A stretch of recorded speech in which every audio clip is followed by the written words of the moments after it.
Hola amigos, bienvenidos un día más a Monólogos en Somosaguas. Hoy hablaremos sobre la conferencia... No, hoy hablará, porque voy a hablar yo en monólogo. Hoy hablará don Antonio sobre la conferencia que va a dar usted mañana.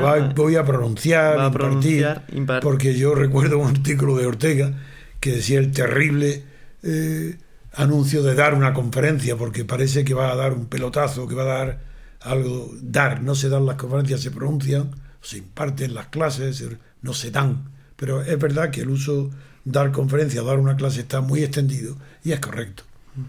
Pues hoy hablará sobre esa conferencia don Antonio, que será mañana día 14 en la Universidad de Valencia, en la Facultad de Geografía e Historia, a las 6. Invitamos a todos los que quieran escuchar a don Antonio que vayan a esta conferencia. Don Antonio, ¿sobre qué va a hablar usted mañana en Valencia? Pues la verdad es que todos los que me conocen o ya me han oído en otras conferencias es que no sé de qué voy a hablar. Pero no es que no lo sepa porque tengo tiempo todavía, es que no lo quiero saber. Porque yo no voy, en una conferencia no voy a impartir una clase ni a pronunciar un discurso, sino que voy a dialogar con los asistentes, puesto que le doy más tiempo casi a las preguntas y respuestas que a la propia introducción al tema de mis palabras. Y nunca sé de lo que voy a hablar hasta que no estoy un segundo antes de empezar a hablar. Hasta entonces no lo sé, pero cuando entro en la sala, según el número de asistentes, según que sean muy grandes o medianos o pequeños, según que la edad de los que vea predominante, si son mayores o menores, los sexos, si es femenino, todo eso me influye decisivamente para saber qué tema. Y empiezo con unas palabras generales, de que, claro, me conoce la gente, yo no tengo que... Siempre hay alguien que me presenta antes por educación, pero no porque no me conozcan, porque todo el que va a la conferencia me conoce de antemano, sabe quién soy. Pero siempre hay una formalidad agradable que otro te presenta. Y siempre el que te presenta dice algo con lo que yo o no estoy de acuerdo o quiero precisar. Y como no pongo entrecomillados, porque me horroriza emplear, empiezo ya diciendo algo crítico, referente a las palabras que han dicho, de elogio, siempre de mí, pero algo con lo que no estoy de acuerdo. Y según cómo reaccione la gente, yo lo veo en las caras enseguida. Yo no necesito ni que me aplauden ni el silencio, sino que a los 2 minutos de estar hablando ya sé qué tipo de auditorio tengo. Si es crítico, si es entusiasta, si es escéptico, eso lo veo enseguida. Y eso me inspira ya. Empiezo a hablar, y el discurso, conforme voy hablando, voy conectando con el público, y cuando veo que ya he conectado, hablo ya con total y absoluta sinceridad, sin cuidarme de la conveniencia, de las formas. No me preocupa si consideran que soy demasiado valiente o demasiado aventurero. No, eso no me preocupa. Entonces, a mí me parecen tonterías. Voy derecho al grano y es la improvisación lo que me agrada. Por eso es imposible que yo repita en una ciudad la conferencia, el discurso o la charla que haya tenido en otra ciudad. Es que yo mismo después no me acuerdo. Digo, ¿y qué hablo? No me acuerdo. Pues para eso están los televisores y está la radio que recogen Pero yo improviso.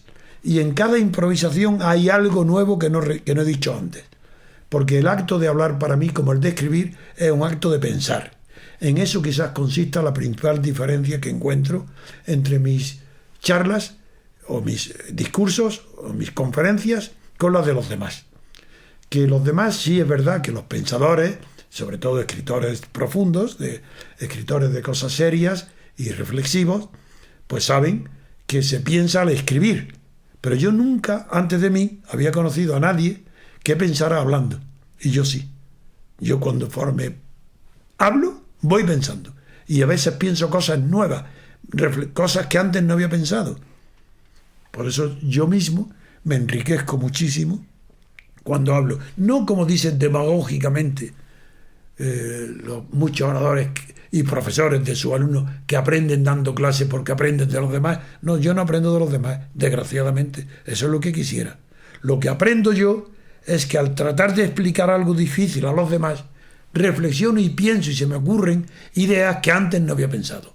Por eso yo cada charla avanzo en mi pensamiento. Y me gusta. Me gusta y disfruto. Pero no por el acto de, mucho menos de ser aplaudido. Es que yo disfruto porque noto que mi cerebro, al hablar, me obliga a una espontaneidad reflexiva. Porque la espontaneidad es algo bueno. Luego, aunque es muy difícil que los grandes filósofos alaben la espontaneidad, hay dos.